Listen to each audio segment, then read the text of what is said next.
तो चलिए आज एक ऐसी कहानी की परतों को खोलते हैं जिसका नाम है निकाब। ये सिर्फ एक चोर पुलिस की कहानी नहीं है, बल्कि ये धोखे, इंसाफ और उन मुश्किल फैसलों की कहानी है जो किसी भी इंसान की जिंदगी बदल सकते हैं।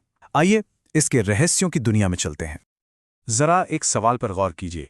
क्या हो अगर वो इंसान जिसे पकड़ना आपकी जिंदगी का सबसे बड़ा मकसद बन चुका है? वही इकलौता इंसान हो जो आपको वो इंसाफ दिला सकता है जिसकी तलाश आपको सालों से थी।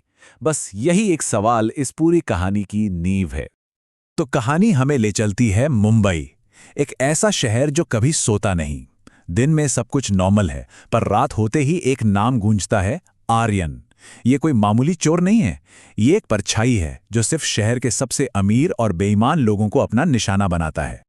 इस खेल के दो खिलाड़ी हैं। एक तरफ है डीसीपी विक्रम आहूजा, एक बेहद तेज तर्रार ऑफिसर जिसके लिए कानून से बढ़कर कुछ नहीं, उसका बस एक ही जुनून है, आर्यन को पकड़ना। और दूसरी तरफ है आर्यन, एक ऐसा रहस्य जो हमेशा पुलिस से 2 कदम आगे रहता है। एक शिकारी है तो दूसरा शिकार। और यहीं कहानी का पहला और सबसे बड़ा पर्दा उठता है। आर्यन, जिसे पूरी दुनिया एक शातिर चोर समझ रही है, असल में वो है आन्या वशिष्ठ, शहर की एक जानी मानी, बहुत ही सम्मानित आर्ट क्यूरेटर। मतलब दिन में वो कला की दुनिया को संभालती है और रात में वो बन जाती है मुंबई की सबसे बड़ी पहेली। अब जरा सोचिए, क्या होता है जब ये 2 दुनियाएं टकराती हैं? शिकारी और शिकार एक ही कमरे में, आमने सामने, पर दोनों इस बात से बिल्कुल अनजान हैं कि वो एक ऐसे खतरनाक खेल का हिस्सा बन चुके हैं जिसका अंजाम किसी ने नहीं सोचा था। इनकी मुलाकात होती है एक हाई प्रोफाइल आर्ट एग्जीबिशन में। माहौल कला का है, पर असल कला तो धोखे की बुनी जा रही है। विक्रम और आन्या के बीच पहली ही नज़र में एक जबरदस्त कनेक्शन बनता है। ये सिर्फ एक अट्रैक्शन नहीं है, बल्कि 2 बहुत तेज दिमागों की टक्कर है।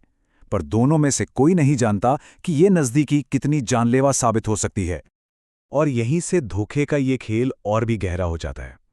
मतलब सोचकर देखिए, विक्रम आर्यन को पकड़ने के लिए उसी औरत से सलाह ले रहा है जो खुद आर्यन है। आन्या बहुत चालाकी से पुलिस की जांच को गलत रास्ते पर भेजती है, और साथ ही विक्रम के मन में ये सवाल भी डालती है कि क्या आर्यन सच में एक विलन है या कोई हीरो। अब तक जो कुछ भी हुआ था ना, वो तो बस एक वार्म अप था। असली खेल तो अब शुरू होने वाला है। आन्या का अगला टारगेट कोई छोटा मोटा आदमी नहीं, बल्कि शहर का सबसे ताकतवर और करप्ट बिजनेसमैन है, प्रताप महाजन। एक ऐसा आदमी जिसकी पहुंच कानून से भी बहुत ऊपर है। तो निशाना है युग मुद्रा।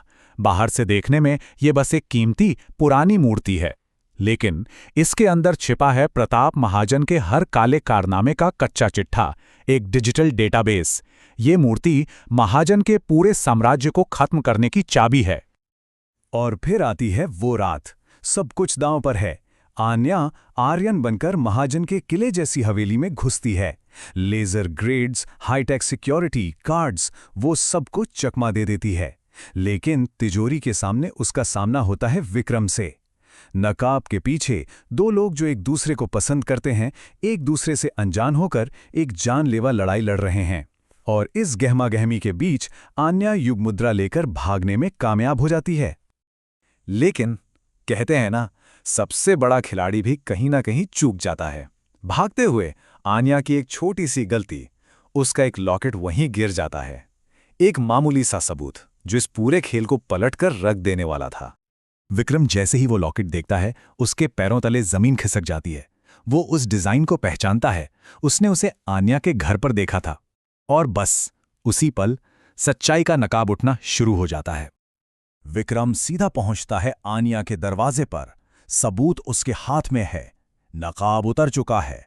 उसे लगता है खेल खत्म, पर असली खेल तो अब शुरू होने वाला था, क्योंकि जो सच सामने आने वाला है वो विक्रम की पूरी दुनिया को हिलाकर रख देगा। आन्या पहला सच बताती है, प्रताप महाजन ने मेरे पिता को मार डाला था। वो एक ईमानदार पत्रकार थे और महाजन के सारे काले धंधों का पर्दाफाश करने वाले थे। तो ये एक बदले की कहानी थी, पर यह तो सच का सिर्फ एक हिस्सा था। एक और पर्दा उठना भी बाकी था, जो कहानी को और भी पेचीदा बना देगा। अब जाके पूरी तस्वीर साफ होती है। ये चोरियां कभी भी पैसों या कला के लिए नहीं थी, ये इंसाफ पाने का एक तरीका था। आन्या चोर नहीं, वो एक बेटी है जो अपने पिता के कातिल को सजा दिलाना चाहती थी, क्योंकि कानून ऐसा नहीं कर पाया। और अब आता है तीसरा और सबसे बड़ा ट्विस्ट, एक ऐसा सच जो आन्या के मकसद को सीधा विक्रम के जख्मों से जोड़ देगा। आन्या विक्रम की आंखों में देखकर कहती है, तुम्हारे भाई को किसने मारा उसका सबूत मेरे हाथ में है। वो खुलासा करती है कि 5 साल पहले विक्रम के छोटे भाई की मौत कोई हादसा नहीं थी, बल्कि एक फेक एनकाउंटर था जिसे प्रताप महाजन ने ही करवाया था। तो अब सारी कड़ियां जुड़ जाती हैं। देखिए, सालों पहले महाजन ने आन्या के पिता को मारा, 5 साल पहले उसी ने विक्रम के भाई को। 2 अलग अलग कहानियां, पर विलेन एक ही। और आज आन्या के हाथ में वो सबूत है जो दोनों को इंसाफ दिला सकता है। अब विक्रम एक ऐसे दौराहे पर खड़ा है जहां एक रास्ता कानून की तरफ जाता है और दूसरा इंसाफ की तरफ।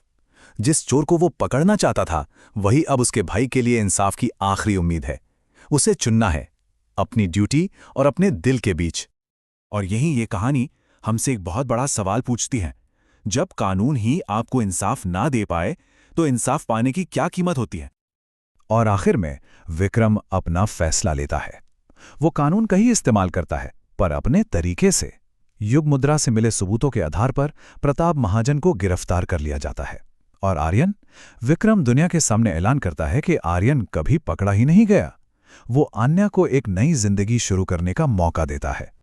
कहानी के अंत में विक्रम को आन्या का एक आखिरी मैसेज मिलता है। निकाब हमेशा के लिए गिर चुका है, इंसाफ हुआ, पर अदालत के बाहर। और ये कहानी हमें इसी एक सवाल के साथ छोड़ जाती है, क्या सच्चा न्याय हमेशा कानून की किताबों में ही मिलता है, या कभी-कभी उसे उस दायरे से बाहर जाकर हासिल करना पड़ता है?